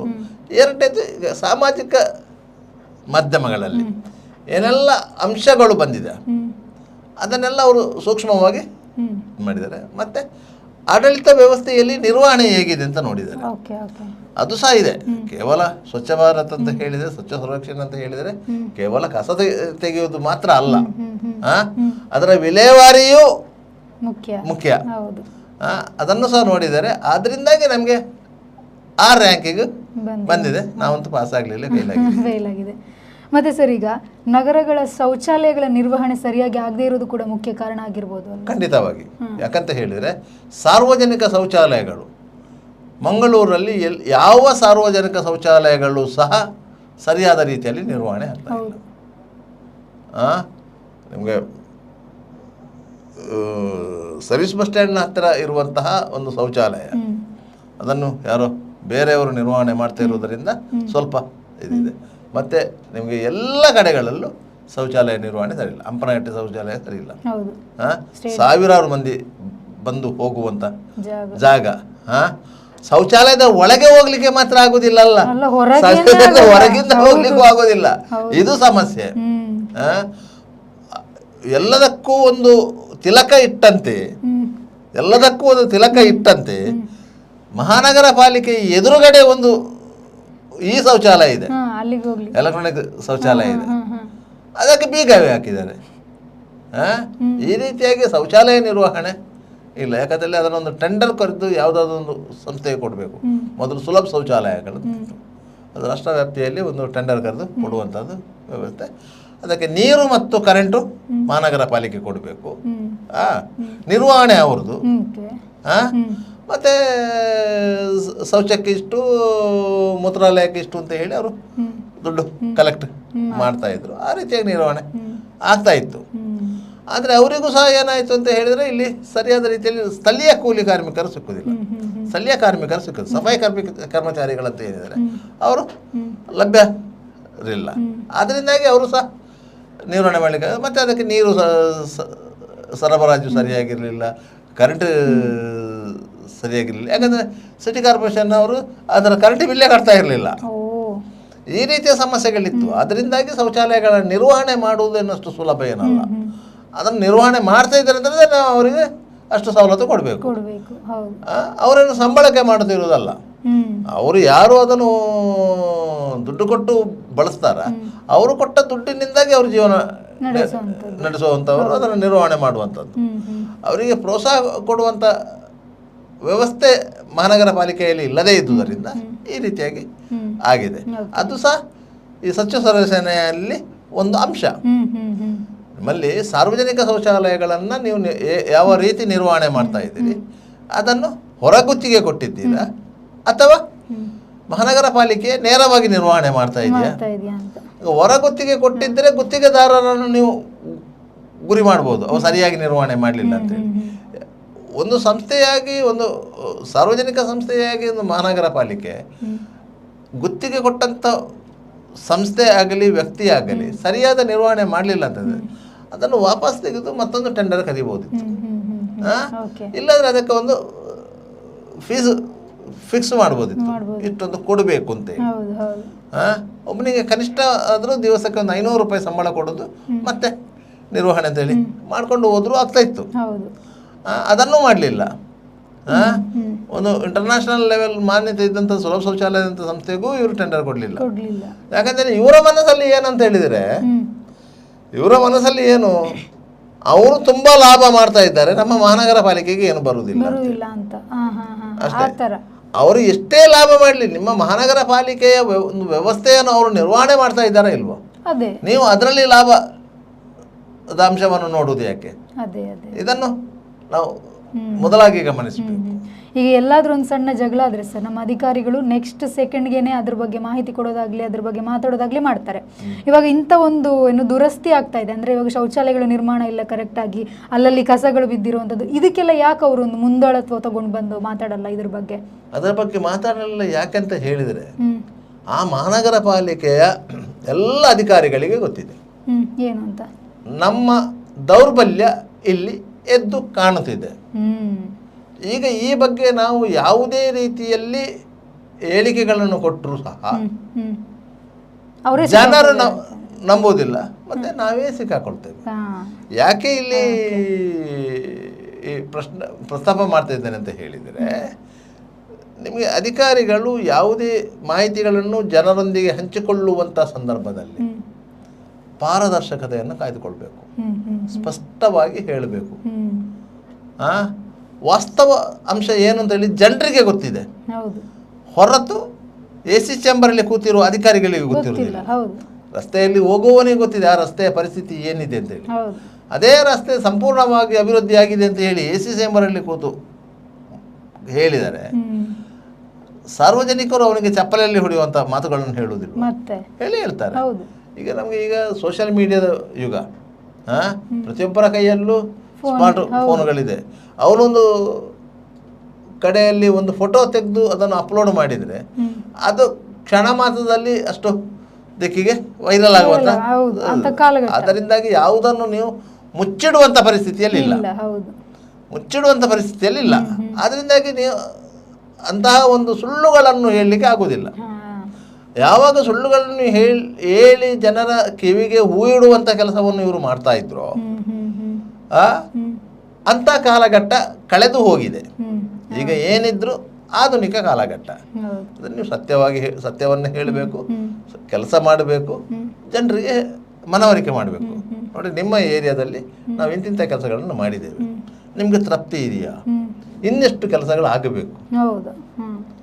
ನೀವು ಟ್ಯಾಕ್ಸ್ ಅನ್ನು ಸರಿಯಾದ ರೀತಿಯಲ್ಲಿ ವಸೂಲು ಮಾಡ್ತೀರಿ, ಸರಿಯಾದ ರೀತಿಯಲ್ಲಿ ವಸೂಲು ಮಾಡ್ತೀರಿ. ಬಾಕಿ ಇದ್ರೆ ಅದಕ್ಕೆ ನೀವು ಬೇಕಾದ್ರೆ ಪೆನಾಲ್ಟಿ ಹಾಕ್ತೀರಿ, ಎಲ್ಲವನ್ನು ಮಾಡ್ತೀರಿ. ನೀರಿನ ಬಿಲ್ಲು ವಸೂಲು ಮಾಡ್ತೀರಿ, ನಮ್ಮಿಂದ ಏನೆಲ್ಲ ಬರ್ಲಿಕ್ಕೆ ಇದೆ ಅದನ್ನೆಲ್ಲ ನೀವು ಮಾಡ್ತೀರಿ. ಅದ ಮೇಲೆ ನೀವು ಮೂಲಭೂತ ಸೌಕರ್ಯವನ್ನು ಒದಗಿಸಬೇಕಾ ಬೇಡವಾ? ರಸ್ತೆ ನೀವೊಂದು ವಾಹನ ತೆಗೆದ್ರೆ ನೀವು ರೋಡ್ ಟ್ಯಾಕ್ಸ್ ಸೇರಿಸಿ ಹಾಕ್ತಾರೆ, ಎಲ್ಲವೂ ಬಂದೇ ಬರ್ತದಲ್ವಾ. ಆದ್ದರಿಂದಾಗಿ ನೀವು ಜನರಿಗೆ ಮೂಲಭೂತ ಸೌಕರ್ಯಗಳನ್ನು ಒದಗಿಸುವುದು ನಿಮ್ಮ ಕರ್ತವ್ಯ, ನೀವು ಅದನ್ನು ಮಾಡಲೇಬೇಕು. ಅದರಿಂದಾಗಿ ಈ ಸ್ವಚ್ಛತೆಯ ಕಾರ್ಯದಲ್ಲಿ ಯಾವುದೇ ರೀತಿಯ ಲೋಪ ಆಗಬಾರ್ದು ವಾಸ್ತವವಾಗಿ. ಯಾಕಂತ ಹೇಳಿದರೆ, ಸ್ವಚ್ಛತೆಯನ್ನು ನೀವು ಕಾಪಾಡಿಕೊಳ್ಳದೇ ಇದ್ದಲ್ಲಿ ನಿಮಗೆ ಬೇರೆ ಬೇರೆ ರೀತಿಯಂಥ ಅನಾಹುತಗಳು ಬರುತ್ತದೆ. ಸಾಂಕ್ರಾಮಿಕ ರೋಗಗಳು ಹರಡುವಂಥ ಸಂದರ್ಭ ಬಂದಾಗ ಇದೇ ಕಾರಣವಾಗುವುದು. ಎಲ್ಲೆಲ್ಲಿ ನೀರು ನಿಲ್ತದ ಅಂಥ ಜಾಗದಲ್ಲಿ ಮಲೇರಿಯಾ ಹರಡುವಂಥ ಸೊಳ್ಳೆಗಳು ಉತ್ಪತ್ತಿ ಆಗ್ತದೆ. ಮಳೆಗಾಲದಲ್ಲಿ ಜಾಸ್ತಿ. ಆ ಸಂದರ್ಭದಲ್ಲಿ ಏನು ಮಾಡ್ತೀರಿ? ಸೊಳ್ಳೆ ಉತ್ಪಾದನಾ ತಾಣಗಳನ್ನು ನಿರ್ಮೂಲನೆ ಮಾಡುವುದು ಅಂತ ಹೇಳಿ ಅದಕ್ಕೊಂದು ಪ್ಯಾಕೇಜ್ ಮಾಡಿ ಒಂದು 4 ಕಡೆ ಹೋಗಿ ಸ್ಪ್ರೇ ಹೊಡೆದು ಸ್ವಲ್ಪ ದುಡ್ಡು ಮಾಡ್ತೀರಿ. ಇಷ್ಟು ಬಿಟ್ಟರೆ ಬೇರೆ ಏನು ಮಾಡೋದಿಲ್ಲ. ನಿಮ್ಮದೇ ಮಂಗಳೂರು ಮಹಾನಗರ ಪಾಲಿಕೆ ವ್ಯಾಪ್ತಿಯಲ್ಲಿರುವಂಥ ಆರೋಗ್ಯ ಕೇಂದ್ರಗಳ ಪರಿಸ್ಥಿತಿ ಹೇಗಿದೆ ಅಂತೇಳಿ ನೀವು ನೋಡಲಿಲ್ಲ. ಇದೇ ಮಂಗಳೂರು ಮಹಾನಗರ ಪಾಲಿಕೆಯ ವ್ಯಾಪ್ತಿಯಲ್ಲಿ ಆರೋಗ್ಯ ಕೇಂದ್ರಗಳಿವೆ. ಆ ಆರೋಗ್ಯ ಕೇಂದ್ರಗಳ ಪರಿಸ್ಥಿತಿ ಹೇಗಿದೆ ಅಂತ ನೋಡಲಿಲ್ಲ. ಅದು ಆರೋಗ್ಯವಾಗಿದೆಯಾ ಅಂತಲೇ ಗೊತ್ತಿಲ್ಲ. ಇಲ್ಲಪ್ಪ, ಅದಕ್ಕೆ ಅನಾರೋಗ್ಯ ಬಂದು ತುಂಬಾ ಸಮಯ ಇತ್ತು. ಅದರಲ್ಲಿ ಇಂಜೆಕ್ಷನ್ ಇದ್ರೆ ಮಾತ್ರೆ ಇಲ್ಲ, ಮಾತ್ರೆ ಇದ್ರೆ ಸಿರಪ್ ಇಲ್ಲ, ಸಿರಪ್ ಇದ್ರೆ ಡಾಕ್ಟರ್ ಇಲ್ಲ. ಅದರಿಂದಾಗಿ ಯಾವುದು ಇಲ್ಲಗಳೆಲ್ಲ ಇದೆ ಅದೆಲ್ಲ ಅಲ್ಲಿದೆ. ಹೌದು, ಅದ್ರ ಬಗ್ಗೆ ಯಾರು ಮಾತಾಡೋಕೆ ಅದರ ಬಗ್ಗೆ ಯಾರು ಮಾತಾಡೋದು. ಯಾವ್ದಾದ್ರು ಒಂದು ಜಗಳ ಆಡಿದ್ರೆ ಅಧಿಕಾರಿಗಳು ಯಾವ ರೀತಿ ಸ್ಪಂದನೆ ಕೊಡ್ತಾರೆ ಸರ್? ಈಗ ನೋಡಿ, ಯಾವುದೇ ಪರಸ್ಪರವಾಗಿ ಜಗಳವಾಡುವಂತ ಸಂದರ್ಭ ಬಂದ ಸಂದರ್ಭದಲ್ಲಿ ವ್ಯವಸ್ಥೆಯಲ್ಲಿ ಎಲ್ಲಿ ಲೋಪ ಇದೆ ಅಂತ ನೋಡ್ಬೇಕು. ಜಗಳ ಯಾಕೆ ಕ್ರಿಯೇಟ್ ಆಗ್ತದೆ ಅಂತ ನೋಡ್ಬೇಕು. ಮೊದಲೆಲ್ಲ ಆದ್ರೆ ನೀರು ಯಾವಾಗಾದ್ರೂ ಒಮ್ಮೆ ಬರುವುದು, ನೀರು ಯಾವಾಗಾದ್ರೂ ಒಮ್ಮೆ ಬರುದು, ಅದಕ್ಕೊಂದು 10 ಕೊಡಪಾನಗಳ ಸಾಲು ಇರ್ತಿತ್ತು. ಈ ಬೋರ್ವೆಲ್ ನೀರು ಇಂಥ ಪರಿಸ್ಥಿತಿ. ಈಗ ಅಂಥ ಪರಿಸ್ಥಿತಿ ಅಲ್ಲಲ್ಲ. ಪರಿಸ್ಥಿತಿ ಮೇಲ್ದರ್ಜೆಗೆ ಇರ್ತಾ ಹೋದಾಗೆ, ನೀವು ವ್ಯವಸ್ಥೆಗಳನ್ನು ಮಾಡ್ತಾ ಹೋದಾಗೆ ನೀವು ಅದನ್ನು ಮೇಂಟೈನು ಮಾಡಬೇಕಲ್ಲ. ಇಡೀ ಮಂಗಳೂರು ನಗರಕ್ಕೆ ಒಂದು ದಿವಸ ನೀರಿಲ್ಲ ಅಂತ ಹೇಳಿ, ಯಾವುದಾದ್ರು ಒಂದು ತಾಂತ್ರಿಕ ದೋಷದಿಂದ ಜನರ ಹಾಹಾಕಾರ ಹೇಗಿರ್ತದೆ ಗೊತ್ತಾ? ನಿಮ್ಗೆ ನಿರಂತರವಾಗಿ ಬರ್ತಾ ಇದ್ರೆ ನಿಮ್ಗೆ ಏನು ಸಲಹೆ ಇಲ್ಲ. ಆದರೆ ಬರುವುದು ಒಂದು ಕಡೆ ಸ್ಟಾಪ್ ಆದರೆ ನೀವು ಪ್ರಿಕಾಷನರಿ ಮೆಜರ್ ತಗೊಂಡಿರುವುದಿಲ್ಲ. ನಾಳೆ ನೀರಿಲ್ಲ, ನಾವು ಇವತ್ತು 4 ತಂಬಿಗೆಯಲ್ಲಿ ಅದನ್ನು ತುಂಬಿಸಿ ಇಡಬೇಕು, ನಾಳೆ ಇಷ್ಟು ನೀರು ನಮಗೆ ಬೇಕು, ಇಟ್ಕೊಳ್ತೇವೆ. ಮೊದಲೆಲ್ಲ ಮಾಡ್ತಾ ಇರಲಿಲ್ಲ. ನೀರಿಲ್ಲದ ಸಂದರ್ಭದಲ್ಲಿ ಎಲ್ಲೆಲ್ಲಿಂದ ನೀರು ಹೊತ್ತುಕೊಂಡು ಬರ್ತಾ ಇದ್ರು. ಆ ಕಾಲಘಟ್ಟ ಬೇರೆ, ಈ ಕಾಲಘಟ್ಟ ಬೇರೆ. ಆದ್ರಿಂದಾಗಿ ನೀವು ಪ್ರತಿಯೊಂದನ್ನು ಜನರು ಏನು ಅಪೇಕ್ಷೆ ಪಡ್ತಾ ಇದ್ದಾರೆ, ಯಾವುದಕ್ಕೆ ಡಿಪೆಂಡ್ ಆಗಿರ್ತಾರೆ, ಅದನ್ನು ಸೂಕ್ಷ್ಮವಾಗಿ ಗಮನಿಸಬೇಕು. ಈಗ ಈ ಸ್ವಚ್ಛತೆಗೆ ಸಂಬಂಧಪಟ್ಟಂತೆ ಸರ್, ಈಗ ಮಂಗಳೂರು ಮತ್ತು ಸ್ಟೇಟ್ ಬ್ಯಾಂಕ್ನ ಗಮನಿಸಿದ್ರೆ, ಮಂಗಳೂರು ಬಸ್ ಸ್ಟ್ಯಾಂಡಲ್ಲಿ KSRTCಯಲ್ಲಿ ಏನಂತಂದರೆ ಅಲ್ಲಲ್ಲಿ ಉಗುಳೋರಿಗೆ ಅಲ್ಲಿ ಒಂದು ಪೊಲೀಸ್ ಥರ ಇರ್ತಾರೆ, ಅವ್ರು ಬಂದು ಹೇಳ್ತಾ ಇರ್ತಾರೆ, ಉಗುಳಿದ ತಕ್ಷಣ ಅವ್ರಿಗೆ ಬೈದು ಕಳಿಸೋವಂಥ ಕೆಲಸ ಮಾಡ್ತಾರೆ. ಆದರೆ ಸ್ಟೇಟ್ ಬ್ಯಾಂಕಲ್ಲಿ ಏನಂತಂದರೆ ಪಕ್ಕದಲ್ಲೇ ನಿಂತವರು ಉಗುಳ್ತಾರೆ, ಅವ್ರಿಗೆ ಇಲ್ಲಿ ಉಗುಳ್ಬೇಡಿ ಅಂತ ಹೇಳುವಷ್ಟು ನಮಗೆ ಅವರನ್ನು ನೋಡಿದ್ರೆ ಆ ಒಂದು ಧೈರ್ಯ ಬರಲ್ಲ. ಬಿಕಾಸ್ ಅವ್ರು ಅಂದರೆ ಅವರ ನಮ್ಮನ್ನು ನೋಡೋ ರಿಯಾಕ್ಟ್ ಆ ಥರ ಮಾಡ್ತಾರೆ ಅವರು. ಅಂದರೆ ಅಷ್ಟು ಒಂದು ನೋಡೋದಕ್ಕೇನೆ ನಮಗೇನೆ ಬೈಬೋದು ಅಂತ ಅನ್ಸುತ್ತೆ. ಸೊ ಅಲ್ಲಿ ಕೂಡ ಆ ಥರದ್ದು ಸಿಸ್ಟಮ್ ಇಡ್ಬೋದಲ್ವ ಸರ್, ಆ ಥರ ಉಗುಳೋದಕ್ಕೆ? ಬೆಂಗಳೂರು BBMPಯಲ್ಲಿ ಮೆಜೆಸ್ಟಿಕ್ ಬಸ್ ಸ್ಟ್ಯಾಂಡ್ ಇರ್ಬೋದು, ಕಳಾಸಪಾಳ್ಯ ಬಸ್ ಸ್ಟ್ಯಾಂಡ್ ಇರ್ಬೋದು, ಶಿವಾಜಿನಗರ ಬಸ್ ಸ್ಟ್ಯಾಂಡ್ ಇರ್ಬೋದು, ಯಶವಂತಪುರ ಬಸ್ ಸ್ಟ್ಯಾಂಡ್ ಇರ್ಬೋದು, ಜಯನಗರ ಬಸ್ ಸ್ಟ್ಯಾಂಡ್ ಇರ್ಬೋದು, ಇಂಥೆಲ್ಲ ಬಸ್ ಸ್ಟ್ಯಾಂಡ್ಗಳಲ್ಲಿ ಅವ್ರದ್ದೇ ಒಂದು BMFT ಬೆಂಗಳೂರು ಮಹಾನಗರ ಟಾಸ್ಕ್ ಫೋರ್ಸ್ ಅಂತ ಹೇಳಿ ಒಂದು ರಕ್ಷಣಾ ಪಡೆ ಇದೆ. ಅದಕ್ಕೆ ಅವರು ಟೆಂಪರರಿಯಾಗಿ ಜನರನ್ನು ಅಪಾಯಿಂಟ್ಮೆಂಟ್ ಮಾಡ್ತಾರೆ. ಟೆಂಪರರಿಯಾಗಿ ಅವರಿಗೆ ಪೇಮೆಂಟ್ ಫಿಕ್ಸ್ ಮಾಡ್ತಾರೆ. ಅಂಥವರನ್ನು ಪರ್ಯಾಯವಾಗಿ ಪೊಲೀಸಿಗೆ ಪರ್ಯಾಯವಾಗಿ ಉಪಯೋಗಿಸ್ತಾರೆ. ಅದಕ್ಕೆ ಒಬ್ಬರು IGP ಮಟ್ಟದ ಅಧಿಕಾರಿ ಇದ್ದಾರೆ BMFTಗೆ, ಆಯ್ತಲ್ಲ. ಅಂತಹ ಒಂದು ಸಿಸ್ಟಮನ್ನು ಇಲ್ಲೂ ಮಾಡಿದರೆ ಅದಕ್ಕೆ ಸ್ವಲ್ಪ ಜಾಗೃತೆ ಮಾಡ್ಬೋದು ಅಂತೇಳಿ. ಯಾಕಂತ ಹೇಳಿದರೆ ಇಲ್ಲಿ ಹೋಮ್ ಗಾರ್ಡ್ಸಲ್ಲಿ ಇರುವಂಥ ತುಂಬ ಮಂದಿ ಸ್ವಯಂ ಸೇವಕರಿದ್ದಾರೆ. ಅವರು ಹೋಮ್ ಗಾರ್ಡ್ಸಲ್ಲಿ ಮಾಡ್ತಾರೆ, ಬೇರೆ ಸಮಯದಲ್ಲಿ ಬೇರೆ ಕೆಲಸ ಮಾಡ್ತಾರೆ. ಅಗತ್ಯವಾಗಿ ಹೋಮ್ ಗಾರ್ಡ್ಸ್ನವರು ಬೇರೆ ಬೇರೆ ಇದಕ್ಕೆ, ಈಗ ನೆರೆ ಬಂದ ಸಂದರ್ಭದಲ್ಲಿ ಸ್ವಯಂ ಸೇವಕರು ಬೇಕು ಅಂತ ಸಂದರ್ಭದಲ್ಲಿ ಅವರನ್ನೆಲ್ಲ ಉಪಯೋಗ ಮಾಡ್ತಾರೆ. ಅಂತಹ ಯುವಕರನ್ನು, ಅಂಥ ಯುವತಿಯರನ್ನು ಹೋಮ್ ಗಾರ್ಡ್ಸ್ಗೆ ಅಪಾಯಿಂಟ್ಮೆಂಟ್ ಮಾಡೋದು, ಅಂಥವರನ್ನು ಸೇರಿಸಿಕೊಂಡು ಇಂಥ ಒಂದು ಟಾಸ್ಕ್ ಫೋರ್ಸ್ ಅರೆ ಪೊಲೀಸ್ ವ್ಯವಸ್ಥೆಯಾಗಿ, ಪೊಲೀಸ್ ವ್ಯವಸ್ಥೆ ಅಲ್ಲ, ಅರೆ ಪೊಲೀಸ್ ವ್ಯವಸ್ಥೆಯಾಗಿ ಮಾಡ್ಕೊಳ್ಬೋದು ಅಂತ ಮಾಡಿದರೆ, ಅವರಿಗೊಂದು ಡ್ರೆಸ್ ಕೊಟ್ಟರೆ, ಒಂದು ಯೂನಿಫಾರ್ಮ್ ಕೊಟ್ಟರೆ, ಜನರಿಗೆ ಅವರ ಬಗ್ಗೆ ಅವ್ರು ನೋಡಿದ ಕೂಡಲೇ ಒಂದು ಅವೇರ್ನೆಸ್ ಕ್ರಿಯೇಟ್ ಆಗುತ್ತೆ. ಉಗುಳಿದ್ರೆ ಅವರು ಬೊಬ್ಬೆ ಹಿಡಿತಾರೆ, ಬೈತಾರೆ, ಇಲ್ಲಾಂದ್ರೆ 100 ರೂಪಾಯಿ ಫೈನ್ ಹಾಕ್ತಾರೆ. ಫೈನ್ ಹಾಕ್ಲೇಬೇಕಂತಿಲ್ಲ, ಬಟ್ ಅದೊಂದು ಭಯ ಸೃಷ್ಟಿ ಆದ್ರೆ ಸಾಕು. ಸಾರ್ವಜನಿಕ ಸ್ಥಳದಲ್ಲಿ ಅಸಭ್ಯವಾಗಿ ವರ್ತಿಸಬಾರದು. ಯಾಕಂದ್ರೆ ಅದನ್ನು ನಿಮಗೆ ಪೊಲೀಸರ ಮೇಲೆ ಆಗ್ಲಿಕ್ಕೆ ಆಗೋದಿಲ್ಲ. ಯಾಕಂತೇಳಿ ಪೊಲೀಸರ ವ್ಯವಸ್ಥೆಗಳೇ ಬೇರೆ. ಯಾಕಂದರೆ ಅವರಿಗೆ ಬೇರೆ ಬೇರೆ ಜವಾಬ್ದಾರಿಗಳಿರ್ತದೆ. ಇದನ್ನು ಮಾಡಲಿಕ್ಕಾಗ ಇದನ್ನು ಮಹಾನಗರ ಪಾಲಿಕೆ ಮಾಡಬೇಕು. ಮಹಾನಗರ ಪಾಲಿಕೆಗೆ ಅದೊಂದು ಅವಕಾಶಗಳು ಇದೆ. ಅದು ಸಣ್ಣ ಬಜೆಟ್ನಲ್ಲಿ ಅದನ್ನು ನಿರ್ವಹಣೆ ಮಾಡ್ಬೋದು. ಬೆಳಿಗ್ಗೆ ಒಂದು 4 ಗಂಟೆ, ಸಂಜೆ ಒಂದು 4 ಗಂಟೆ ಅಂತ ಹೇಳಿ, ಮಧ್ಯಾಹ್ನದ ಹೊತ್ತು ಬೇಡ. ಆ ರೀತಿಯಾಗಿ ಮಾಡಿದ್ರು ಸಾಧಾರಣ ಮಟ್ಟದಲ್ಲಿ ಆಗಬೇಕು. ಡೈಲಿ ಬೇಡ, 2 ದಿವಸಕ್ಕೊಮ್ಮೆ 3 ದಿವಸಕ್ಕೊಮ್ಮೆ ಈ ಅವೇರ್ನೆಸ್ ಕ್ರಿಯೇಟ್ ಆಗುವವರೆಗೆ ನಿಮ್ಗೆ ಮತ್ತೆ ಅಭ್ಯಾಸ ಆದರೆ ಅಂತಹದೊಂದು ವ್ಯವಸ್ಥೆ, ಒಂದು ಕಣ್ಗಾವಲ ವ್ಯವಸ್ಥೆ ಉಂಟು ಅಂತ ಆದರೆ ನೀವು ಜಾಗ್ರತೆಯಾಗಿರ್ತೀರಿ. ಇಲ್ಲ ಇದ್ರೆ ನಮ್ಮ ಜನ ಹೇಗೆ ಅಂತ ಹೇಳಿದರೆ ಸಲಿಗೆ ಕೊಟ್ರೆ ಅದು ಏನು ಬೇಕಾದ್ರೆ ಬಸ್ಸಿನ ಒಳಗೆ ಉಗಿದು ಬಿಡ್ತಾರೆ. ಅದರಿಂದಾಗಿ ಅಂಥ ಸಂದರ್ಭದಲ್ಲಿ ಅವರಿಗೆ ಒಂದು ಅವೇರ್ನೆಸ್ ಕ್ರಿಯೇಟ್ ಮಾಡುವಂಥದ್ದು, ಅವರಲ್ಲಿ ಒಂದು ಭಯ ಹುಟ್ಟಿಸುವಂಥದ್ದು ಮತ್ತು ಸಾರ್ವಜನಿಕವಾಗಿ ಯಾವ ರೀತಿ ವರ್ತಿಸಬೇಕು ಎನ್ನುವುದನ್ನು ತಿಳುವಳಿಕೆ ಮೂಡಿಸುವಂಥದ್ದು. ಒಂದು 10 ಮಂದಿ ಎದುರಲ್ಲಿ ಒಬ್ಬರಿಗೆ ಬೈಯುವುದಂತಲ್ಲ, ಅವನು ಮಾಡಿದ ತಪ್ಪನ್ನು ಎತ್ತಿ ತೋರಿಸಿದರೆ ಅವನಿಗೊಂದು ಥರದಲ್ಲಿ ಮುಜುಗರ ಉಂಟಾಗುತ್ತದೆ. ಆ ರೀತಿಯ ಮುಜುಗರವನ್ನು ಸೃಷ್ಟಿ ಮಾಡಬೇಕು. ಅದಕ್ಕೆ ಯಾರಾದರೂ ಒಬ್ಬ ಅಧಿಕೃತರು ಇರಬೇಕು. ಅದನ್ನೇ ಮತ್ತೊಬ್ಬ ಅವರ ಸಹ ಪ್ರಯಾಣಿಕನ ಯಾರೋ ಹೇಳಿದ್ರೆ ಅವರು ಅರ್ಥ ಮಾಡ್ಕೊಳ್ಳೋದಿಲ್ಲ. ನಿಂಗೇನು ಅಂತ ಹೇಳ್ತಾನೆ, ನಿಂಗೇನು ಹೇಳ್ತಾನೆ, ಆಗ ಇಬ್ಬರ ಮಧ್ಯೆ ಜಗಳ ಆಗುತ್ತೆ. ಅವನು ಮಾಡಿದ ತಪ್ಪು ಅಂತ ಹೇಳಿ ಯಾವನು ಒಪ್ಕೊಳ್ಳೋದಿಲ್ಲ. ಮಾಡಿದ್ದು ತಪ್ಪು ಅಂತ ಹೇಳಿ ಅವನಿಗೂ ಗೊತ್ತಿರ್ತದೆ, ಎಲ್ಲವೂ ಗೊತ್ತು. ಆದರೆ ಅದನ್ನು ಒಪ್ಪಿಕೊಳ್ಳಲಿಕ್ಕೆ ಅವನಿಗೆ ತನ್ನ ಆತ್ಮಗೌರವ ಅಂತ ಒಂದು ಇರ್ತದೆ, ಅದು ಅಡ್ಡ ಬರುತ್ತದೆ. ಇಲ್ಲ ಸ್ವಾಮಿ ತಪ್ಪಾಯ್ತು, ಯಾರು ಹೇಳಿ ಹೋಗೋದಿಲ್ಲ. ಓಕೆ ಸರ್, ಈಗ ಇದು ರ್ಯಾಂಕಿಂಗ್ನಲ್ಲಿ ನಮ್ಮ ಮಂಗಳೂರು ಸ್ವಚ್ಛತೆಯಲ್ಲಿ ಇನ್ನು ಮೇಲಿನ ಮಟ್ಟಕ್ಕೆ ಬರಬೇಕಂತಂದ್ರೆ ಎಷ್ಟು ಟೈಮ್ ಹಿಡಿಬೋದು, ಮತ್ತೆ ಅದಕ್ಕೆ ಯಾವ ರೀತಿಯ ಪ್ರಿಪರೇಷನ್ ನಾವು ಮಾಡ್ಕೋಬೇಕಾಗ್ಬೋದು ಅಂತ ನೋಡಿ. ಈಗ ನಾವು ಪಾತಾಳಕ್ಕೆ ಹೋಗಿ ಆಗಿದೆ, ನಾವಿನ್ನು ಪಾತಾಳದಿಂದ ಮೇಲೆತ್ತುವ ಪ್ರಯತ್ನದಲ್ಲಿ ಇರಬೇಕು. ಈಗ ಇನ್ನೊಂದು 6 ತಿಂಗಳೊಳಗೆ ಮಂಗಳೂರು ಮಹಾನಗರ ಪಾಲಿಕೆಗೆ ಚುನಾವಣೆ ನಡೆಯುವಂತಹ ಸೂಚನೆಗಳಿಲ್ಲ. ಆದ್ದರಿಂದಾಗಿ ನೀವು ಅಧಿಕಾರಿ ವರ್ಗದಗಳೇ ದೌಲತ್ತುಗಳು ಮುಂದುವರಿಯುವುದು. ಜನರು ಸ್ವಲ್ಪ ಎಚ್ಚೆತ್ತುಕೊಳ್ಬೇಕು. ನಾವು ಕಸ ನಿರ್ವಹಣೆ ಮಾಡುವಂಥದ್ದು ಸಾರ್ವಜನಿಕವಾಗಿ ಯಾವ ರೀತಿ ಮಾಡಬೇಕು ಎನ್ನುವುದನ್ನು ನೋಡ್ಕೋಬೇಕು. ಈಗ ನಮಗೆ ಒಂದು ಭಾವನೆ ಇದೆ, ಮಹಾನಗರ ಪಾಲಿಕೆಯ ವಾಹನ ಬರ್ತದೆ, ಆ ವಾಹನಕ್ಕೆ ನಾವು ಕಸ ಕೊಡ್ತೇವೆ. ಮಂಗಳೂರಲ್ಲಿ ಬಹುತೇಕ ಕಡೆಗಳಲ್ಲಿ ಹಸಿ ಕಸ ಮತ್ತು ಒಣ ಕಸವನ್ನು ಪ್ರತ್ಯೇಕಿಸಿ ಕೊಡುವಂಥ ವ್ಯವಸ್ಥೆಗಳು ಇದೆ. ಇಲ್ಲದ್ರೆ ಅವರು ಬೈತಾರೆ, ಅವರು ಕಸ ಕೊಂಡು ಹೋಗೋರು ಬೈತಾರೆ. ಅದಕ್ಕೆ ಬೇಕಾಗಿ ಕೊಡೋದು, ಅವರು ಬೈಯದಿದ್ರೆ ಇವರು ಸಹ ಕೊಡೋದಿಲ್ಲ.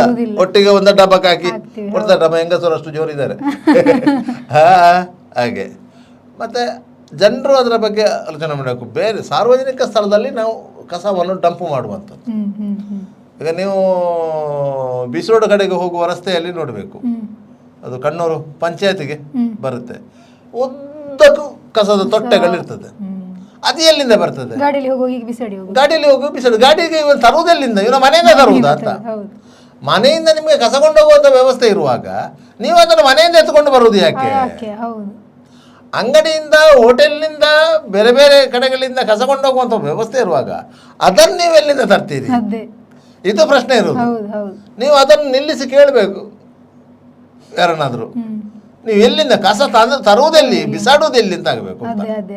ನೀವು ಮನೆಯಿಂದ ತರುವುದಂತಾದರೆ ನಿಮ್ಮ ಮನೆಯಿಂದ ಕಸ ಕೊಂಡೋಗುವಂಥ ವ್ಯವಸ್ಥೆ ನೀವು ಅದನ್ನು ಎತ್ಕೊಂಡು ಬರ್ತೀರಾ? ಇಲ್ಲ. ಒಮ್ಮೊಮ್ಮೆ ಏನಾಗ್ತದೆ ಅಂತ ಹೇಳಿ, ಮನೆಯಲ್ಲಿ ಯಾವುದಾದ್ರೂ ಒಂದು ಫಂಕ್ಷನ್ ಇದ್ದರೆ ಕಸ ಸ್ವಲ್ಪ ಜಾಸ್ತಿ ಆಗಿದೆ ಅಂತ ಆಗುವಾಗ ಕೆಲವು ಹೆಂಗಸರಿಗೆ ಮುಜುಗರ ಆಗ್ತದೆ. ಇಷ್ಟನ್ನು ಅವರಿಗೆ ಕಸದ ಅವರಿಗೆ ಕೊಟ್ಟರೆ ಅವರು ಜೋರು ಮಾಡ್ತಾರೆ, ಇಷ್ಟು ಕಸ ಎಂಥದ್ದು ಅಂತ ಹೇಳಿ. ಅದಕ್ಕೆ ಗಂಡಸರು ಹೇಳ್ತಾರೆ, ಈ ಕಸವನ್ನು ಕೊಂಡೋಗಿ ಎಲ್ಲಾದ್ರೂ ಬಿಸಾಡಿ ಅಂತ ಹೇಳಿ ಅವರು ಕೊಂಡೋಗಿ ಎಲ್ಲಾದ್ರೂ ಬಿಸಾಡ್ತಾರೆ. ಒಬ್ಬ ಬಿಸಾಡಿದ್ರೆ ಆಯ್ತು, ಮತ್ತೆ ಅದು ಡಂಪಿಂಗ್ ಯಾರ್ಡಿ, ಮತ್ತೆ ಅದು ಡಂಪಿಂಗ್ ಯಾರ್ಡಿ, ಅದು ಮತ್ತೆ ಅಭ್ಯಾಸ ಆಗಿ ಹೋಗ್ತದೆ. ಇಲ್ಲೇ ಹಾಕೋಣ ಅಂತ ಹೇಳಿ ಆ ರೀತಿಯಾಗಿ ಆಗ್ತದೆ. ಅದರಿಂದಾಗಿ ಅಂಥ ವ್ಯವಸ್ಥೆಯನ್ನು ಸುಲಿಗೆ ನೀವು ನಿಲ್ಲಿಸಬೇಕು.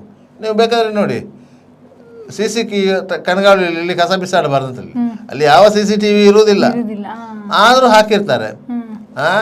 ಮತ್ತೊಂದು ಕಡೆಯಲ್ಲಿ ನಿಮಗೆ ಇವತ್ತು ನಾಗರ ಪಂಚಮಿ, ಈ ನಾಗನ ಚಿತ್ರ ಹಾಕಿರ್ತಾರೆ ಗೊತ್ತಾ ನಿಮ್ಗೆ? ಹೌದು.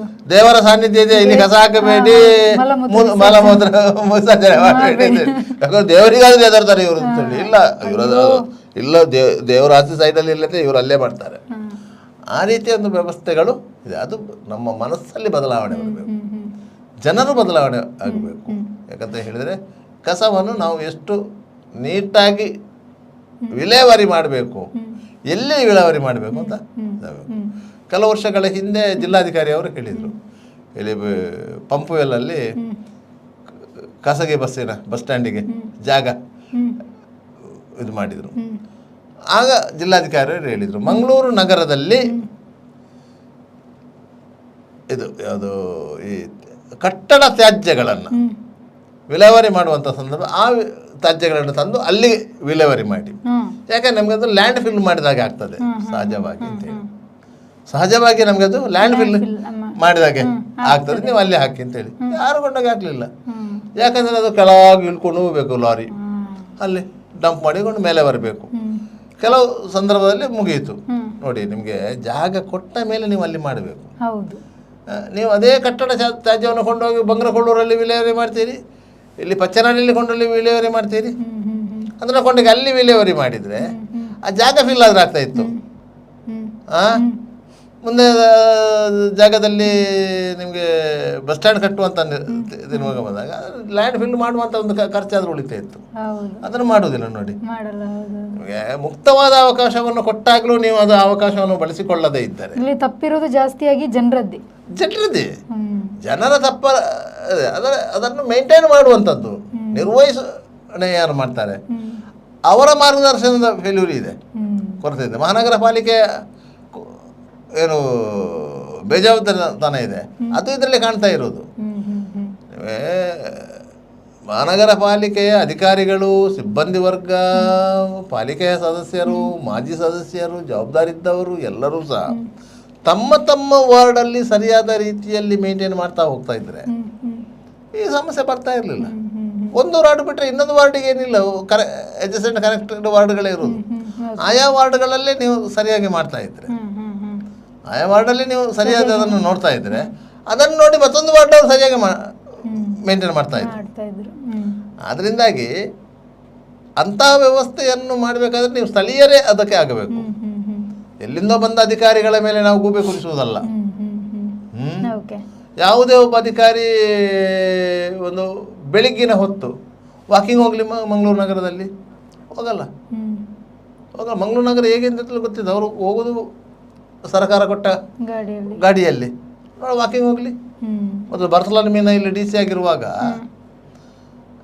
ಬೆಳಿಗ್ಗೆ ಒಂದೊಂದು ರೂಟಿಗೆ ವಾಕಿಂಗ್ ಹೋಗ್ತಾ ಇದ್ರು, ಒಂದೊಂದು ರೂಟಿಗೆ ವಾಕಿಂಗ್ ಹೋಗ್ತಾ ಇದ್ರು. ಬಲ್ಮಠದಿಂದ ಜಿಲ್ಲಾಧಿಕಾರಿಗಳ ಬಂಗ್ಲೆಯಿಂದ ಹೊರಟ್ರೆ ಒಂದ್ಸಾರಿ ಕೊಡಿಯಲ್ ಬೈಲು ಆಗಿ ಹೋಗ್ತಾ ಇದ್ರು, ಒಂದ್ಸಾರಿ ಕಂಕನಡಿ ಆಗಿ ವಾಕಿಂಗ್ ಹೋಗ್ತಾ ಇದ್ರು, ಒಂದ್ಸಾರಿ ಅಂಪನಗಟ್ಟೆಗೆ ಬರ್ತಾ ಇದ್ರು, ಒಂದ್ಸರ ಲಾಲ್ಬಾಗ್ಗೆ ಎಲ್ಲ ಬರ್ತಾ ಇದ್ರು. ನಮಗೆ ಆ ಟೈಮಲ್ಲಿ ಬೆಳಿಗ್ಗೆ ಒಮ್ಮೆ ಹೋಗುವಾಗ ಒಂದು 2-3 ಸಾರಿ ಸಿಕ್ಕಿದ್ದಾರೆ. ಆಗ ಅವ್ರು ಹೇಳ್ತಾ ಇದ್ರು, ಯಾಕೆ ಹೋಗ್ತಾ ವಾಕಿಂಗ್, ನನಗೆ ಒಂದು ವಾಕಿಂಗ್ ಹೇಗೂ ಹೋಗಲೇಬೇಕು. ವಾಕಿಂಗ್ ಹೋದಾಗಲೂ ಆಯಿತು, ಅಲ್ಲಿನ ಸಮಸ್ಯೆಗಳು ಏನಂತ ನಾನು ತಿಳ್ಕೊಂಡಾಗೂ ಆಯಿತು ವೈಯಕ್ತಿಕವಾಗಿ. ಅದನಂತರ ಮತ್ತೆ ಅದನ್ನು ಹೇಗೆ ಪರಿಹರಿಸಬೇಕು ಎನ್ನುವುದನ್ನು ನಾವು ಮತ್ತೆ ಆಲೋಚನೆ ಮಾಡ್ತಾ ಇದ್ದೇವೆ ಅಂತೇಳಿ. ಮಂಗಳೂರು ನಗರ ಇಷ್ಟು ಆರಂಭದಲ್ಲಿ ಡೆವಲಪ್ ಆಗಲಿಕ್ಕೆ ಕಾರಣ ಅದು ಒಂದು. ಇವನ್ ಕಾಸ್ಟ್ರೀಟು ಪೊನ್ನರಾಜು DC ಅವರು ಇದ್ದಾಗ ಅದನ್ನು ಅಗಲ ಮಾಡಿದ್ರು ಅಂತೇಳಿ. ಆದರೆ ಅದಕ್ಕೆ ಮೂಲ ಬೀಜ ಬಿತ್ತಿದ್ದು ಬರ್ತಲಾನ್ ಮೀನಾ ಅವರು. ಕಾಸ್ಟ್ರೀಟನ್ನು ಅಗಲ ಮಾಡ್ಬೇಕಾದ್ರೆ ಹೇಗೆ ಮಾಡಬೇಕಂತ ಒಂದು 10 ಸಾರಿ ಅವರು ಅಲ್ಲಿ ವಾಕಿಂಗ್ ಹೋಗಿರ್ಬೋದು ಆ ಸಂದರ್ಭದಲ್ಲಿ. ಆಯಿತಾ, ನಮ್ಮ ಲೈಟ್ ಹೌಸ್ ಹಿಲ್ ರೋಡನ್ನು ಅನ್ವಯ ಮಾಡಿದ್ದವರು. ನಿಮಗೆ ಒಂದು ವಾಹನ ಸಂಚಾರ ರಸ್ತೆಯನ್ನು ಬದಲಾವಣೆ ಮಾಡೋದುಂಟಲ್ಲ, ಕೆಲವರ ಕಣ್ಣು ಕೆಂಪಾಗ್ತದೆ. ಯಾಕಂತ ಹೇಳಿದರೆ ಅಲ್ಲಿ ಅವರು ಬದುಕು ಕಟ್ಟಿಕೊಂಡಿರ್ತಾರೆ, ವ್ಯಾಪಾರ ವ್ಯವಹಾರಗಳಿರ್ತದೆ, ಅದಕ್ಕೆ ಇಲ್ಲಿ ಪೆಟ್ಟಾಗ್ತದಂತ. ನೀವು ರಾಷ್ಟ್ರೀಯ ಹೆದ್ದಾರಿ ನಿರ್ಮಾಣ ಆಗುವಂಥ ಸಂದರ್ಭದಲ್ಲಿ ಕೆಲವೊಂದು ಕಡೆ ಅಬ್ಜೆಕ್ಷನ್ ಹಾಕೋದು ಯಾರು? ವ್ಯಾಪಾರಿಗಳೇ ಹೊರತು ಸಾರ್ವಜನಿಕರಲ್ಲ. ಅವರಿಗೆ ಅವರಿಗೆ ಪ್ರಾಬ್ಲಮ್ ಅವರಿಗೆ ವ್ಯಾಪಾರದ ಸಮಸ್ಯೆ ಆಗುತ್ತೆ, ನಮ್ಮ ಪೇಟೆ ಸಾಯ್ತದೆ ಅಂತ ಹೇಳಿ. ಆಯ್ತದೆ ಅಂತ. ಅದೇ ನಿಮ್ಮ ಪೇಟೆ ಸಾಯುವುದು ಬೇಡ ಸ್ವಾಮಿ, ನೀವು ಸ್ವಲ್ಪ ಜಾಗ ಕೊಡಿ ಅಂತ ಹೇಳಿದ್ರೆ ಅವ್ರು ಕೊಡಲ್ಲ. ಅದಕ್ಕೆ ನೀವು ಬೈಪಾಸ್ ಮಾಡಬೇಕು. ಬೈಪಾಸ್ ಮಾಡಿದರೆ ಬೈಪಾಸ್ನಲ್ಲಿ ಈ ರೀತಿಯ ತೊಂದರೆ ಇದೆ ಅಂತ ಹೇಳ್ತಾರೆ. ಕಲ್ಲಡ್ಕದಲ್ಲಿ ಫ್ಲೈಓವರ್ ಮಾಡಿದಾಗ ಕಲ್ಲಡ್ಕದಲ್ಲಿ ಆ ರೀತಿಯ ಫ್ಲೈಓವರ್ ಆಯಿತು.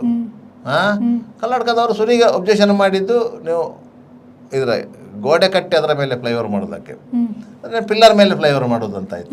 ಅಷ್ಟು ಚೆಂದವಾಗಿ ಫ್ಲೈಓವರ್ ಆಗಿದೆ. ಅದರ ಕೆಳ ಹಂತದಲ್ಲಿ ಅದನ್ನು ಏನು ಬೇಕಾದ್ರೆ ನೀವು ಉಪಯೋಗ ಮಾಡ್ಕೊಳ್ಬೋದು. ಪಾರ್ಕಿಂಗ್ ಉಪಯೋಗ ಮಾಡ್ಕೊಳ್ಬೋದು, ಬೇರೆ ಬೇರೆ ಅಂಗಡಿ ಮುಂಗಟ್ಟುಗಳನ್ನು ಮಾಡ್ಬೋದು, ಎಲ್ಲವನ್ನು ಮಾಡ್ಬೋದು ಅಡಿಯಲ್ಲಿ. ಮುಖ್ಯವಾಗಿ ನೀವು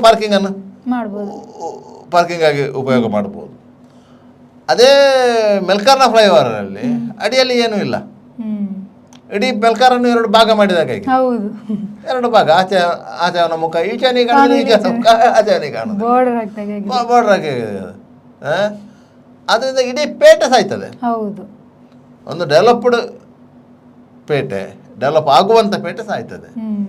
ಇದನ್ನು ಆಗಲೇ ಆಲೋಚನೆ ಮಾಡಬೇಕಿತ್ತು ಮೊದಲ. ಸ್ಟಾರ್ಟಿಂಗ್ ಪ್ಲಾನ್ ಮಾಡುವಾಗ ಅಧಿಕಾರಿಗಳ ಹತ್ರ ಮಾತಾಡಬೇಕಿತ್ತು, ಯಾವ ರೀತಿ ಬರುತ್ತೆ, ಯಾವ ರೀತಿ ಆಗ್ಬೋದು ಹೇಳಬೇಕಿತ್ತು. ಆ ಸಂದರ್ಭದಲ್ಲಿ ಪ್ಲಾನ್ ಚೇಂಜ್ ಮಾಡಿಸ್ಬೇಕಿತ್ತು. ಈಗೆಲ್ಲ ಆಗಬೇಕಿತ್ತು. ಈಗ ಆದ ಮೇಲೆ ಏನು ಮಾಡ್ಲಿಕ್ಕೆ ಆಗೋದು, ನಾವು ಅದನ್ನು ಅನುಭವಿಸಲೇಬೇಕು. ಅದೇ ರೀತಿ ಮಂಗಳೂರು ನಗರದಲ್ಲಿ ಸಹ ಸ್ವಚ್ಛತಾ ಕೆಲಸಗಳಿಗೆ ಸಂಬಂಧ ಪಟ್ಟ ಹಾಗೆ ನಮಗೂ ಒಂದು ದೂರದೃಷ್ಟಿ ಇರಬೇಕು, ಅಧಿಕಾರಿಗಳಿಗೆ ಒಂದು ದೂರದೃಷ್ಟಿ ಇರಬೇಕು. ಕಳೆದ 60 ವರ್ಷಗಳಿಂದ ನಿಮಗೆ ನೆನ್ಪಿಟ್ಕೊಳ್ಳಿ, ಕಳೆದ 60 ವರ್ಷಗಳಿಂದ ನಮ್ಮದು ಡಂಪಿಂಗ್ ಯಾರ್ಡ್ ಚೇಂಜ್ ಆಗಲಿಲ್ಲ. ಪಚ್ಚನಾಡಿಯಲ್ಲಿ ಇದೆ. ಪಚ್ಚನಾಡಿಯಲ್ಲಿ ಆ ಜಾಗವನ್ನು ಆಗಿನ ನಗರಸಭೆ ಪರ್ಚೇಸ್ ಮಾಡಿದ್ದೇ ಡಂಪಿಂಗ್ ಯಾರ್ಡಿಗಾಗಿ, ಬೇರೆ ಅದಕ್ಕಾಗಿ ಪರ್ಚೇಸ್ ಮಾಡಿದ್ದಲ್ಲ.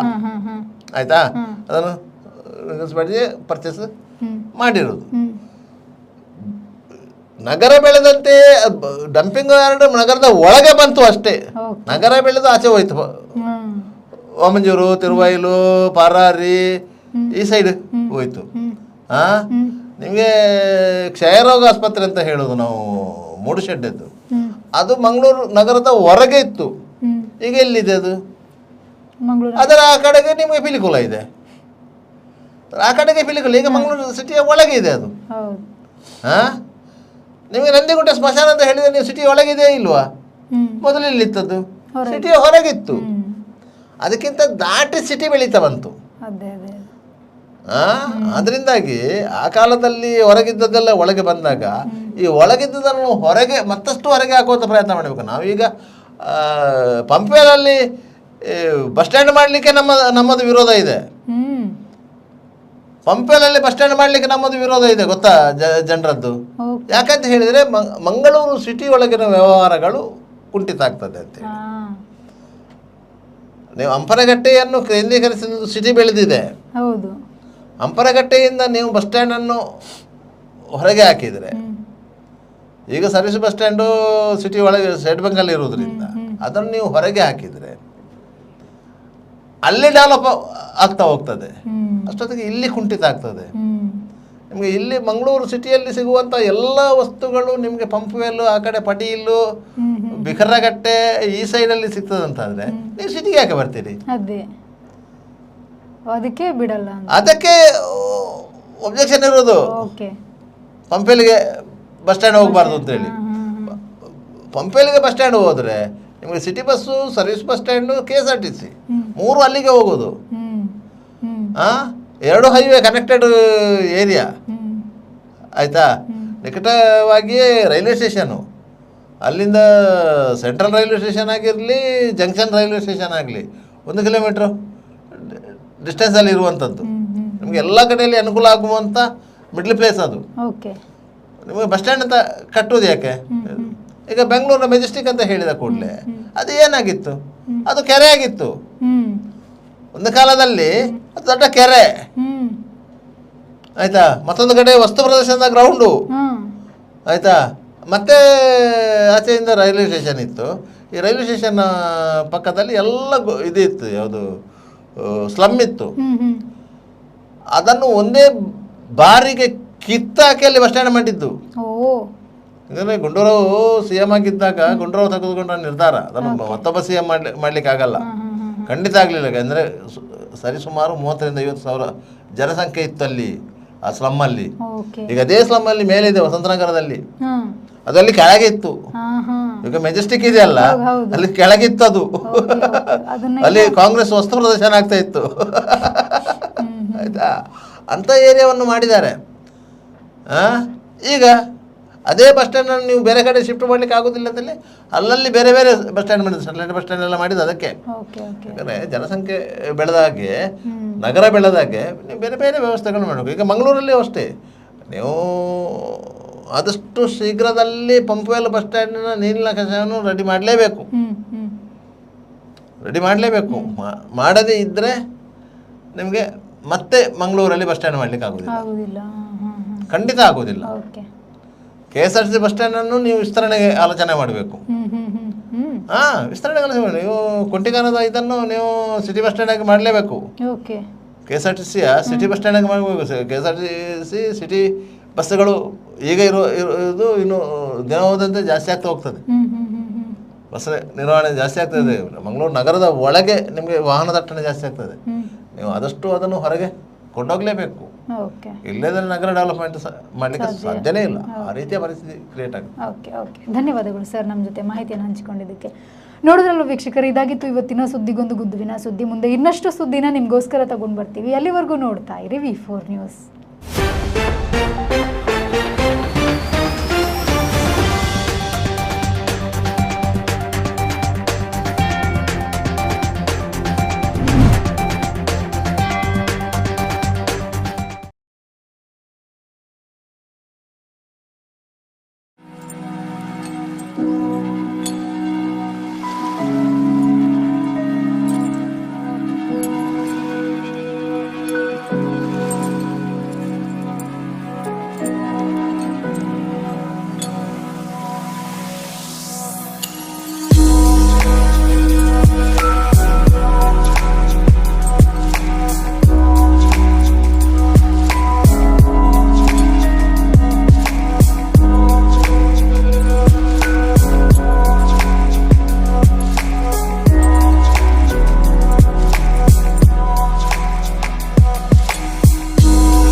Park with ease at Ajanta Business Center with security access and convenience at your fingertips.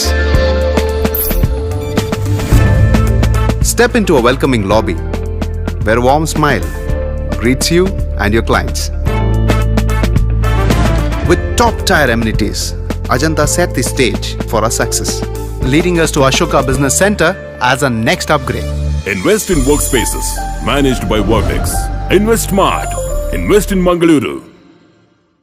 The Father Mullah Charitable Institutions, the most modern linear accelerator, only one of its kind in this region for specific burning of cancer cells. We have all precision equipments and instruments for both invasive and non-invasive surgical procedures and diagnosis, ultrasonic color Doppler, CT scan and MRI machines.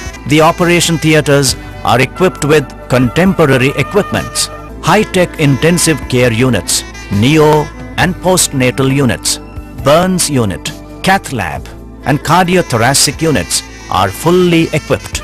Our NICU is the largest in the city. The blood bank and cell separator and casualty are 24-hour services. The Father Mullah Charitable Institutions. Ideal ice cream, milky way to your heart.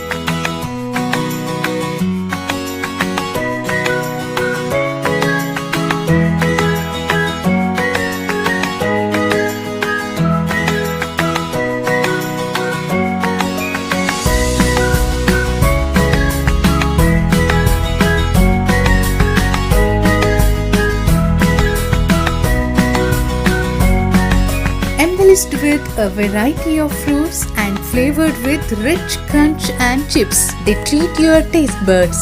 Ideal Ice Cream.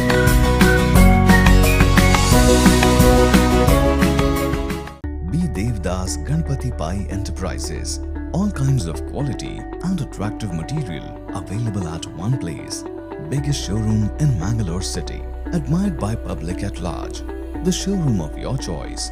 B. Devdas Ganpati Pai Enterprises. Near New Chitra Talkies, Mangalore. AJ Hospital and Research Center is a leading advanced tertiary healthcare center of India, serving the coastal citizens and spreading good health across the sea line. AJ Hospital and Research Center is a specialized Medicare center providing service to more than 30 major medical disciplines, embracing new technologies to offer high-level healthcare that matches the best in the country. Our technical and medical expertise include foremost services in cadaveric organ retrieval, drug-eluting stent placement, pediatric lab nephrectomy, ambulance services, dermatology, ENT, nephrology and many more. AJ Hospital and Research Center, Kuntikana, Mangaluru. Call 222553. Vasudeva Stores. Store for your inner needs. Visit us to find trendy innerwear from major brands.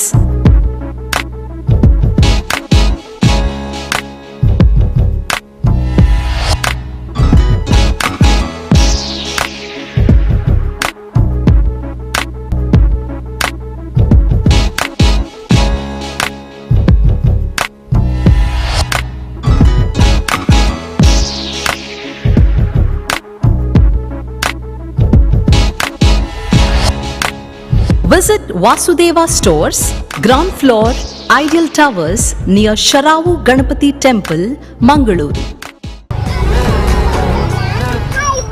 Hi ಏನು ಆಶೀರ್ವಾದಕ್ಕೆ join ಆಯ್ರ ಬೈನಿ ಆಶೀರ್ವಾದ ಬಂಡೊಂದು scheme ಅವಟ್ಟೆ ಇಲ್ಲುಂಡು bike ಉಂಡು car ಉಂಡು ಇಲ್ಲಾಗ ಬೋಡೇನ ಮಾಂತ ಐಟಮ್ಲು ಉಂಡು guarantee ಉಂಟತ ನಂಬಿಕೆಗೆ ನನಂಜಿ ಪುದರೆ ಆಶೀರ್ವಾದ ಯಾನ್ ಸೇರ್ದೆ ನಿಕ್ಲ ಸೇರ್ಲೇವೆ ತುಳುನಾಡದ ಮಾಂತ ಬಂದಲೆಗಳ ಸೊಲ್ಮೇಲು ಆಶೀರ್ವಾದ 2.0 ಯಾನ ಸೇರ್ದೆ ನಿಕ್ಲ ಸೇರ್ಲಿ.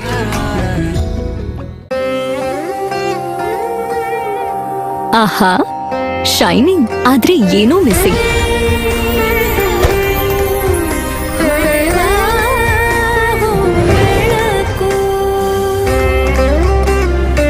ಇದು ಹೊಳಿತಿದೆ ನಿಮ್ ಥರಾನೇ, ನೀನು ಸಹ ಹೊಳಿತಿದೆಯಾ? ಶತಮಾನದ ವಾರಸುದಾರಿಕೆಯ ಹೊಸ ಮುಖ ಭೀಮಾ, ಬದಲಾವಣೆ ಹೊಳೆಯುತ್ತಿದೆ.